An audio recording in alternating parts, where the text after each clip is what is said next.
الرحمن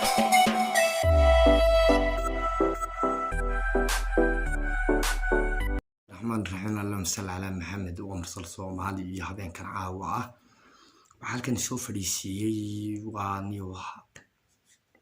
nin mataqaanay ka soo jeeda beelaha Gabooyo ee gobolka Somaliland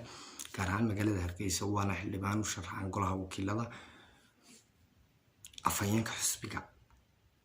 wadani oo barkad jaamac batuun barnaamijkeena intaanu guda galin waxaan leeyahay like iyo share-ta taasayni ka baahana like iyo share-ta si hagar la'aan u taabta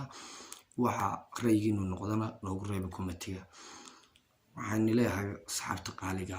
barkad jaamac batuun waa nin mataqaanay xildhibaana golaha wakiilada u sharaxna maalinta intuu station istaagu wiidin iyo mataqaanay xaafada Gabooyo hadii garba loo soo ciiray marka sida la ajigeed hadii laynima soo cidoon ana kursiga inigu fadhiistay golaha wakiilada wax kasto u baahantaana inila garab jooga iniga soo saaro iniga cadaday taagnaa buuli marka anna waxaan leeyahay niyo wad ku khaldan tahay barkadu taasooto hadee mataqaanay beelaha Gabooyo kale hadii kuma doorin laba qabiil hadii la isku geeyo mataqaanaa ama gaadhaan codadka lagu doortay aduu ilaa 25,000 oo cod baa lagu soo baxay dhibaha golaha wakiilada Soomaaliya oo dhan baa ku dooratay wax lagu doortayna waa hadafkaaga iyo aqoontaada iyo nin dalka wuxuu qaban karaa inaad tahay qeyrkiina wax la cuni karaa dadkiisa iyo dalkiisana wuxuu qaban karaa si la ajigeed inaad maanta kursiga markaad heshay aad dadkii ku codeeyeen cadeeda ku taagnaa aad ku tiraahdo magaca beelaha Gabooyo ee kilaatinka soo jeeda ayaan kursiga ugu fadhiistay inigaanan daaban qaadaya iniga sharkii iniga bedelaya iniga waxaan doonay ni qabanaya marka waxaan ku leeyahay Soomaaliya oo dhan baa ku dooratay waa inaad kuwii ku doortay aan mataqaanay anu waxaan ka xumaaday mataqaanay qabiilkan la sheego horta nin aanu soo dheereeyay laakiin marka tiraahdo anu kursi ku fadhiya qabiilkayga yaan shaarka markasta ka bedelaya marka tiraahdo taawad ku qaldan tahay dadkii hadafkaaga iyo aqoontaada kugu doortay in aad mahadnaqdo weeyaan marka waxaan ku leeyahay barkad jaamac batuun oo nin kursi ku fadhiya tahay nin xildhibaana tahay nin golaha wakiilada tahay marka waxaan ku leeyahay dalkaaga iyo dadkaaga waxaan ku leeyahay cadaaladda mid kaliya ka dhig dalkaaga wuxuu qabo dadkaaga wuxuu qabo si siman waa inaad wax ugu qabataa hadii kale waxaan ku leeyahay barkad jaamac batuun dadku aqoon bay kugu doortay hadaf bay kugu doorteen anu taageero wanaagsan oo buuxa ayaan ku ah soo waxaad garatay marka waxaan ku leeyahay barkad jaamac batuun haddaad leedahay kursi baan xaafad ugu fadhiistay oo hadii dadkan inagama soo cidoon taawad ku qaldantahay qabiilka Gabooyo leeyahay qabiil Soomaaliyeed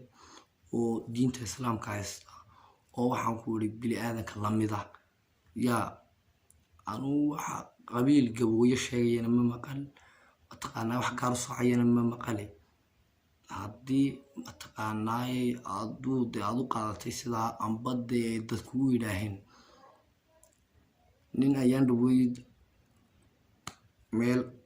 laga wareysanayay way soo fadhiyeen oo la yiraahdo buuni oo xisbiga kulmiye afayeenkiisa ninkaas ayaan dhaweyd hadalada aan ka malqayay inkastoo nin waxa hadalada dadka raacahay marka waxaan ku leeyahay barkad jaamac batuun dadkaaga cadaalad iyo sinaa wuxuu qabo say ku doorteena ugu mahadnaq maanta waxaan ku leeyahay barkad jaamac batuun waxaan ku leeyahay niyow farihiin ma sinna hadii ku hor wuxuu qaban waayeen dalka waa inaad wuxuu qabataa waa inaad shacabkaaga hoos u eegtaa waa in dadka cadaalad iyo sinaan si mar labaad lagu celiyo dadka adun baa soo jiidan kara adun baa iska dheerayn kara marka waxaan ku leeyahay xilka lagu dhiibay Allah ku asturo waxaan ku leeyahay xil iyo waajib iyo mas'uuliyad baa ku saaran waa inaad sideeda u gudataa saxaabtayda qaaliga barnaamijka iyo reaction-ka aan ka bixinaynay barkad jaamac batuun xildhibaanka golaha wakiilada Somaliland caawa iyo isku soo noqod dambe oo xiiso leh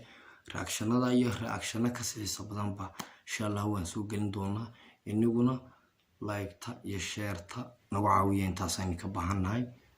akhyaarteeda qaaliga dhammaan meel kastoo joogto waan jecelahay kulanka iyo